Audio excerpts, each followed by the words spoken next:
back to my channel, or welcome if you're new. If you are new, hi, I'm Cora. Make sure you check out the description box below for links to all my social accounts as well as my website, corashay.com. And let's jump into today's video because we are going to be talking about new year, new self-care, ideas for your 2022 self-care routine. Hi everyone, live your best possible life. Alright guys, and I cannot talk enough about how important. Let's just get right into the very first idea, and that self-care item is to get fresh air every single day. I feel like at the beginning of the pandemic, we were all, of course, getting outside as much as possible because we were stuck in the house and getting lots of fresh air. And then I think a lot of us took a step back from that. But there are so many benefits to getting fresh air every single day. It helps your body stay on the correct rhythm. It helps your mind be clearer.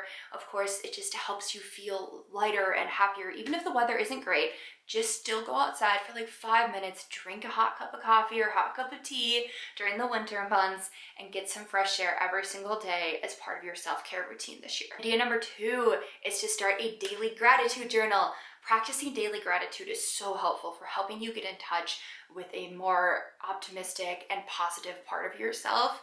And it also is a great way to help you stay into a mindset that is grateful and is thankful for where you are in life. It's so important, of course, we talk about this all the time on my channel, pushing yourself to improve yourself and improve your life, but it's also important to be thankful for where you are and those around you that are currently in your life.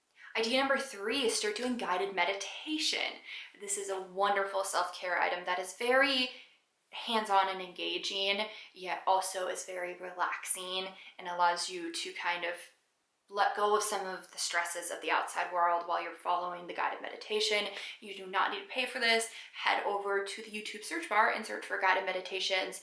There's tons of ones, like if you're feeling very anxious, there's guided meditations to help you with an anxious day, ones to help with stress, ones to help when you're too busy, everything like that. You can search for specifics, or you can just keep it vague and try to find guided meditations that you enjoy. But I do really recommend adding meditation to your self-care routine. Number 4, this is not the most fun one, but it is so helpful, and that is to unplug from your phone regularly.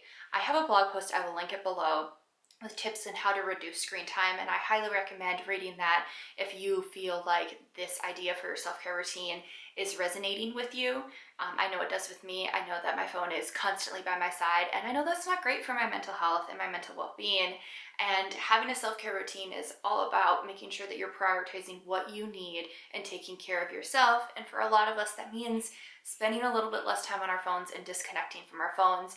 I try to make it a goal for my self-care routine to have at least an hour a day where I'm awake, where I'm not on my phone or any other screen, and I'm disconnected from that. Number 5, take more walks. Not only is fresh air a part of that, like we talked about in the first idea, but it's also a great way to get out of the house, especially if you work from home or are doing school from home like so many of us still are.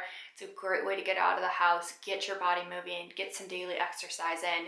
You can listen, of course, one earbud, be safe, to an audiobook. You could listen to your favorite podcasts. You could call a loved one during your walks. They're a great way to kind of remove yourself from your home or school or work and take this time to do something that you care about while you're also moving your body and getting fresh air. Idea number 6 is journaling. Journaling is an incredible self-care tool. It is a great way to get in touch with what you're truly feeling and what you're truly thinking. Have you ever found yourself in a situation where you went to somebody for advice, and just when you were explaining what was going on, you realized that you knew the answer and you knew what to do because you kind of spoke it out loud and you talked it out loud?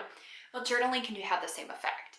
It's almost like you're having a conversation with yourself and you're kind of word vomiting all of your thoughts onto paper, and it allows you to get in touch with kind of the deeper level thoughts that are below the surface, and those often are the most true about our true thoughts and emotions and feelings, and journaling is a great way to do that and a great way to take care of yourself because you're making your emotional needs a priority. Idea number 7 is a very simple one that you probably think of all the time when you think of doing self-care, and that is to do a face mask. I do recommend doing a face mask or some kind of similar skincare thing at least once a week. It's a great way to pamper yourself and, of course, to make your skincare a higher priority in your life. Idea number 8, stretch or do yoga.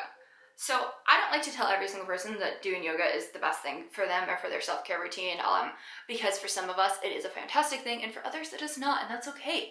If like following like a guided yoga routine or going to a yoga class isn't for you, that's okay. You can just stretch instead. Whatever works for you and whatever you think is going to be the best for your self-care routine this year. Number 9, at least once a week, while you're working on the self-care routine, write down 5 nice things about yourself. It's really simple, it's really quick. This idea for your self-care routine doesn't take up a ton of time, yet it is so positive and it's so uplifting, and it's a great way to prioritize being kind and speaking kindly to yourself. And number 10, and the final one, is to write a love letter to yourself. I recommend doing this once a month, where you sit down with a physical pen and paper, like not on your computer, not on your phone, like actual pen and paper, and write a love letter to yourself.